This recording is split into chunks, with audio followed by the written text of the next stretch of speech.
You are me. We are them. I am free.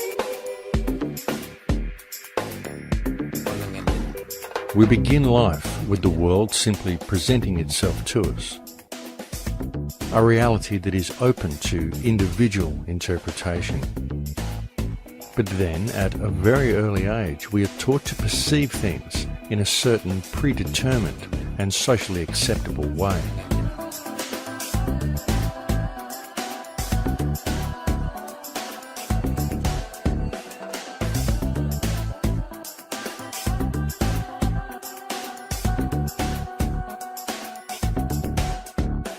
The process begins first at home, where we are influenced by the beliefs, the attitudes, and the behaviour of our parents and siblings.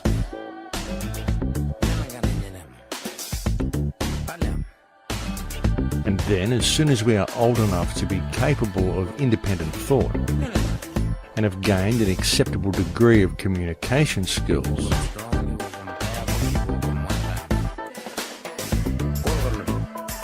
we are immediately placed within a tightly controlled education system, to then begin a process where our minds are carefully and deliberately moulded into a particular way of thinking. A process where little or no deviation from conformity is tolerated. Through a system of constant repetition, we are then taught that the world functions in a certain way. And we are only considered to be functional ourselves when we believe and are able to repeat without question that which has been taught to us during our time within the system. Throughout the entirety of our scholastic years, any independent thought is frowned upon and instilled into each and every student is the belief that our success within the system is wholly dependent upon our ability to regurgitate on command that which has been taught to us. And we are told that upon leaving the education system, our path through life and our standing in reality itself will be determined entirely upon how economically viable our personal endeavours are.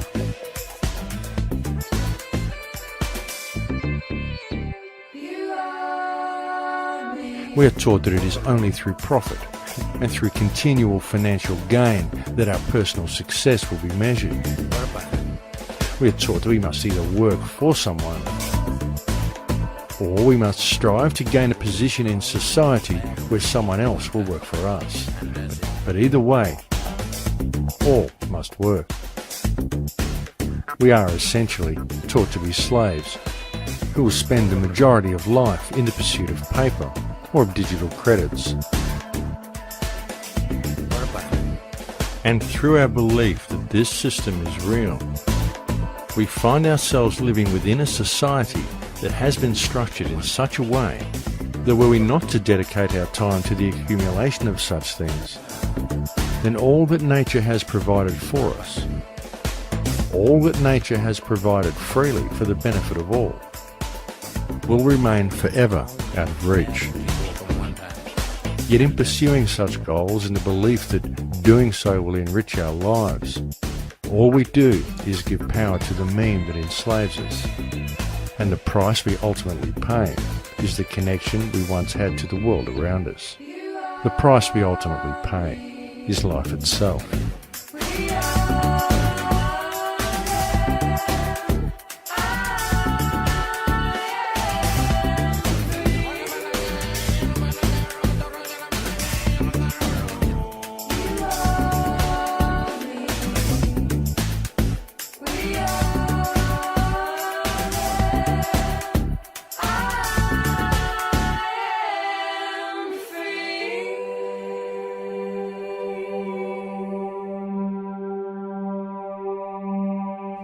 The entire educational, financial, legal, political and social systems that modern human beings are subject to from the moment of birth are all structured with a singularity of purpose: to perpetuate the meme.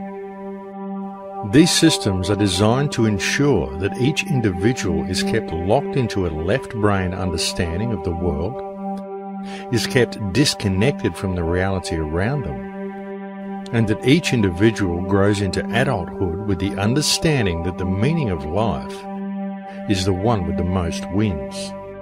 But life is not a board game, and there is far more going on in the world around them than most people ever realise, because there is far more going on around them than that which can be perceived by the five senses. In fact, there is an entire language and an entirely different way of communicating with creation that is readily available to all. Only due to the solely left brain perception of reality that has been forced upon them since birth, most people do not even realise such things exist. And it has been so long since most of humanity accessed and used these higher senses that they've simply forgotten the language. When you look at the brain, it's obvious that the two cerebral cortices are completely separate from one another. Our right hemisphere functions like a parallel processor, while our left hemisphere functions like a serial processor. Because they process information differently, each of our hemispheres think about different things, they care about different things, and dare I say, they have very different personalities. Our right hemisphere, it thinks in pictures, and it learns kinesthetically through the movement of our bodies. Information in the form of energy streams in simultaneously through all of our sensory systems, and then it explodes into this enormous collage of what this present moment looks like, smells like, and tastes like, what it feels like, and what it sounds like. I am an energy being connected to the energy all around me through the consciousness of my right hemisphere. My left hemisphere, our left hemisphere, is a very different place. Our left hemisphere thinks linearly and methodically. Our left hemisphere is all about the past, and it's all about the future. Our left hemisphere is designed to take that enormous collage of the present moment and start picking out details, and more details about those details.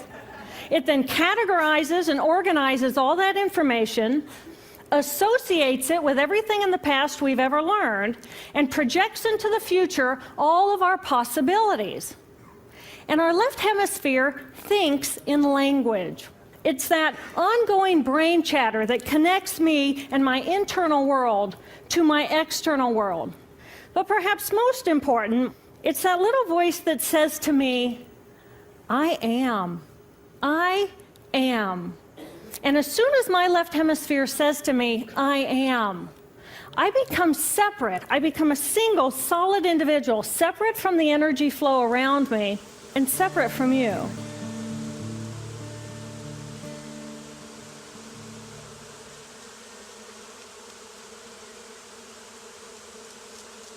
We have up here just an entire colony of bees creating some type of amazing magnetic force field around this tree.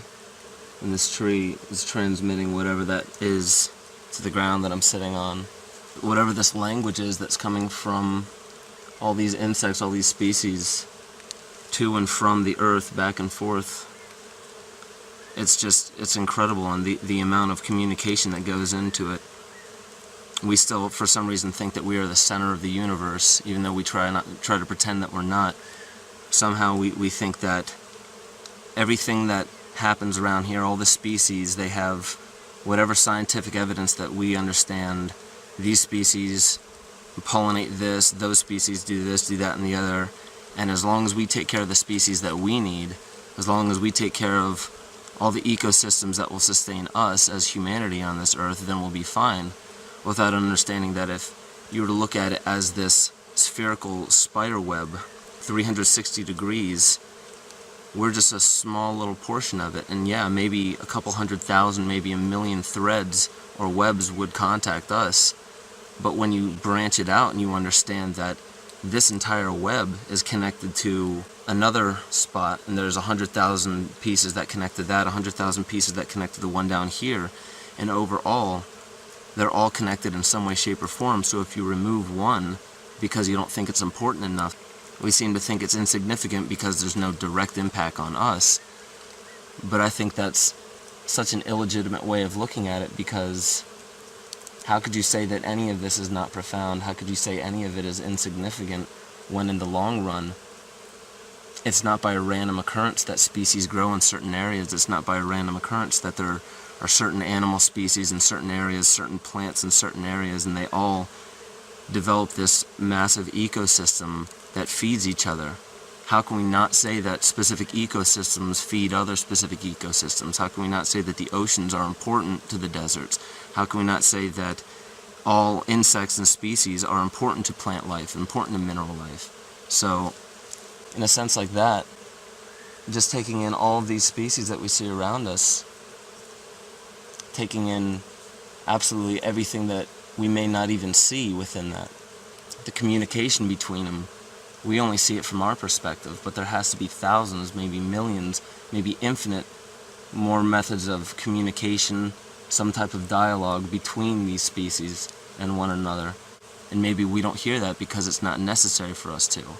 But to respect it, I think respect is one of the most important languages that we've lost, and I think love is the most important language that we've lost.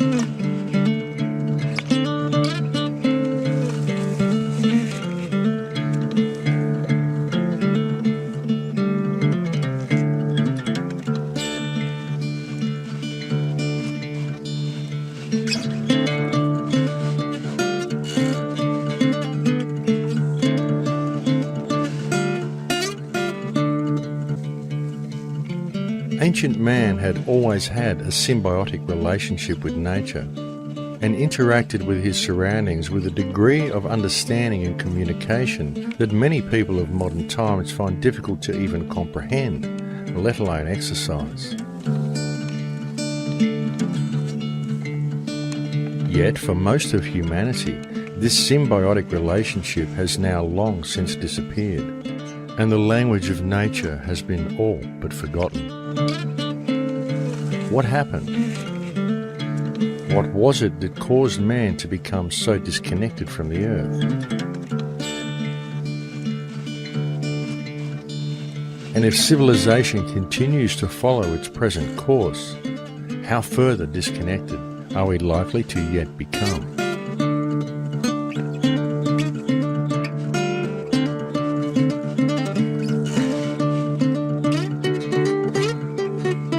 As we merge with machines, and I think it's inevitable that we will transform into something new.